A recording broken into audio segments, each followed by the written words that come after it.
Well, I'm not going to give the precise amount of Bitcoin, but I do own some Ethereum as well. But the answer to your question is that I don't own a lot of it.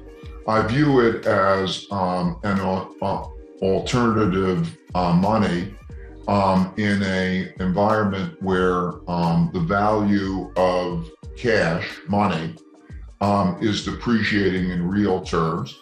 And I think it's very impressive that for last 10, 11 years, that programming has still held up. It hasn't been hacked and so on, and it has an adoption rate. So I'm very big on diversification, and it's a relatively small part of the portfolio. I would like to say that cash, I've been quoted, cash is trash, cash, which most investors think is the safest investment, is, I think, the worst investment, and that it's important because it loses buying power. The one thing I would say to investors is don't judge anything in your returns or your assets in nominal terms, in terms of how many dollars you have. View it in terms of inflation adjusted dollars. And so cash, like this year, you'll lose 4 or 5% to inflation. And so pay attention to those, because I believe that that'll be the worst investment. And then beyond that, the important thing is to diversify one's portfolio well, because we know from that the surprises in the balance. We also know that those asset classes on average significantly outperform and will significantly outperform cash, and that they move between each other in a way that that has to do with correlations, because of when things go down, when the economy goes down, then bonds will do better than stocks, and so on and so forth.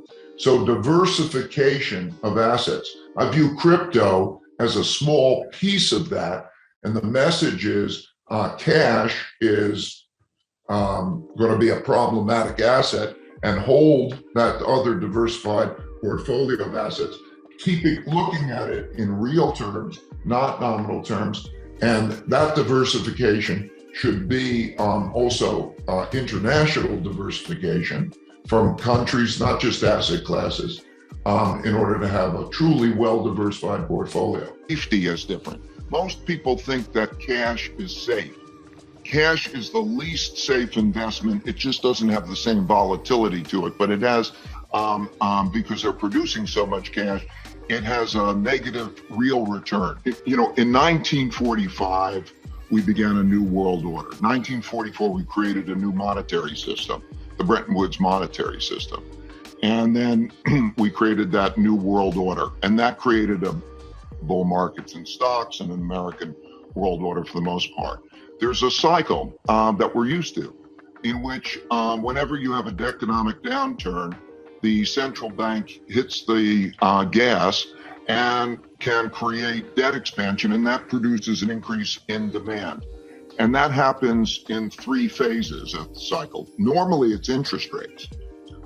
You lower interest rates and the economy turns up. But when you hit 0 interest rates, which happened in interest rates, then you go to the second type of monetary policy, in which central banks print money and buy financial assets to add liquidity. And those purchases, those sellers of bonds who get the cash, go out and they buy other financial assets, and we have the process going through. That's the second type of monetary policy. So the only 2 times that happened was 2008 to 9, 1929 to 1932, 0 interest rates, print money, monetization. That'll carry you so far. And then there's what I call monetary policy 3, which means that that money does not trickle down to the population and go all the places that it's needed to go. And that monetary policy means that there has to be the what we're seeing now in monetary policy. In other words, the coordination between fiscal and monetary policy, so that the central bank is buying assets of a different sort, a wide range for a wide range of assets, producing liquidity, and also having the effect of buying government debt and monetizing it.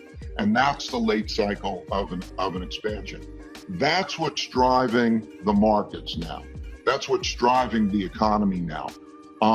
For example, today the Federal Reserve and the government is creating the liquidity that we're seeing in the markets. And it has big implications for the value of money. What is the value of money? Where does money go? Cash is going to be a poor investment, and so it goes elsewhere. So that's the character of the environment, which means that if you look at the returns of asset classes and you take cash, isn't it an interesting world when you have zero or negative interest rates? And then there's the desire to create a spread in that, so the short-term rates are lower than long-term rates. And when there's so much liquidity, it is the central bank that is making that market. So when we look at the market today, it needs the storehold of wealth, and you see it reflected in all asset classes. So that's the main driver, and it also has very big geopolitical implications, because as we come into this environment where we have the second influence, the wealth gap, the political gap, it means that the distinction of how money and the bills are going to be divided and how that will affect tax policy and the like will matter a lot. First point, I think it's very much like the 1930s, which means when there's, it doesn't produce immediately a general level of inflation.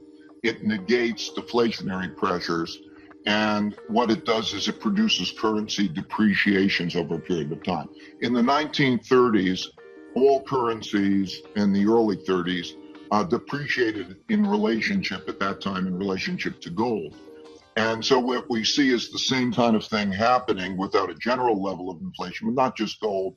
It goes into other storeholds of wealth, and stocks is an important, particularly certain types of stocks it goes into, and very much the same as 1933. In 1933, March of 1933, Franklin Roosevelt severed the connection with gold, printed money, and made money available, and that was the exact bottom in the stock market. Very similar to April 9th when the Federal Reserve and the Treasury did the same thing. So that goes into other assets such as stocks and so on, creates a reflation. It is necessary to be done because the consequences of not doing it are unacceptable. The wealth gap and so on, you referred to that. We're in a situation where every individual, every company, every government has a certain amount of revenue, a certain amount of expenses, and a certain balance sheet.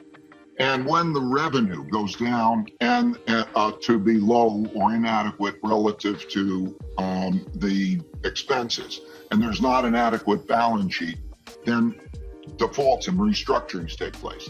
That's true for the population as a whole, and that's true for a number of businesses, hence the policies that we're seeing.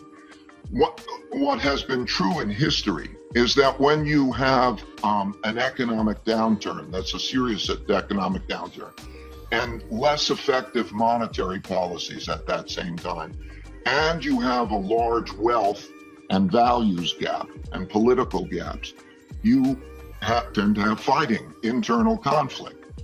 And so rising internal conflict about how to divide the wealth pie is very, very normal historically. And so that's the dynamic I think that we're now seeing that will become manifest in changes in tax policy and so on.